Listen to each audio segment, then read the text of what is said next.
Hi friends, Pastor Hope here. I am so glad you are here for Storytime today. Well, in your Bake with the Bible study this week, you learned all about Jesus' time in the desert and how he had to learn to say no 3 different times. I bet that was really hard for Jesus. I bet he had to be pretty brave and strong to do that, huh? Well, in our story today, our friend Felix, he has to learn to say no and be brave too. Are you ready to hear our story? Okay, this story is called Felix Stands Tall, and it's by Rosemary Wells. Felix, said Fiona, do you have a best friend? No, said Felix, I don't have a best friend. Can I be your best friend? Asked Felix. I would love that, said Felix. That's settled then, said Fiona. Now we'll be in the big talent show. We will? Asked Felix. It's easy, said Fiona. We're going to win first prize. We are? Asked Felix. Fiona said, we'll sing There's a Pixie in My Garden. Do we have to? Asked Felix.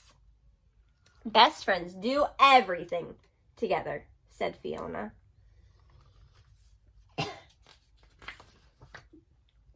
Felix did not want to lose his best friend, so he told his mama he wanted to be a pixie for the talent show at the Guinea Pig Jubilee. Felix's mama got out her sewing box. Snip, snip went her scissors. Zzz, zzz went her sewing machine. Pretty soon, Felix had a pixie hat, green shorts, and turned-up toe shoes. See his pixie hat and his shoes?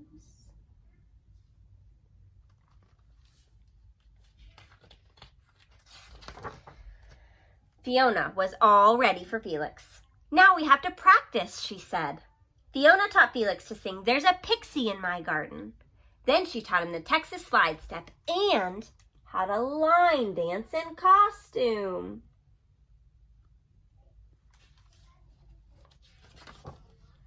Many amazing acts lit up the big show, but when it came time for the audience to vote, it was Pixies in the Garden all the way to first prize. Felix's heart swelled with pride. And that's when the trouble started. Uh-oh. I wonder. Minky, Bucky, and Dimples were waiting for Felix in the schoolyard. Here comes Twinkle Toes, they shouted. Bucky sang, There's a pixie in my soup. Dimples made fun of Felix's Texas slide step, and Minky put a slime creeper down Felix's shirt.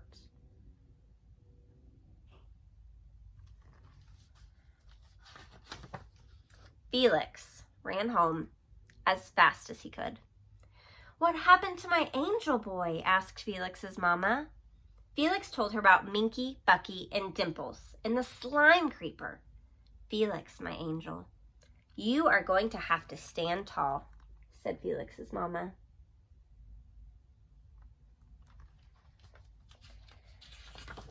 But Felix didn't know how to stand tall. Minky tied Felix's gym shoes together. Shall we dance? Sang Dimples.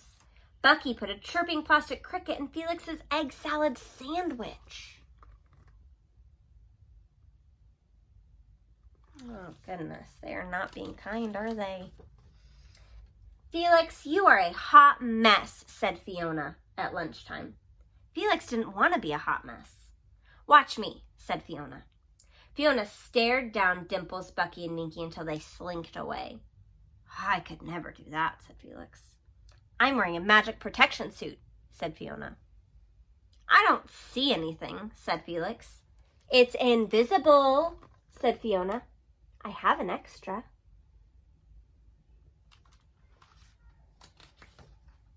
At Fiona's house, Fiona gave Felix her extra magic protection suit. Go ahead, put it on, she said. The armor was light as a feather, but strong. You look so brave, Felix, said Fiona. I do? Said Felix. And suddenly, Felix felt brave. On the way to school the next day, Felix stood tall and proud in his magic protection suit. The morning sunlight faded the silvery steel to near invisible. It didn't matter one bit. "Here comes Mr. Pixie Pants," giggled Dimples.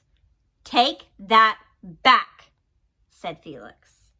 Felix glared at Minky, Bucky, and Dimples through his invisible visor.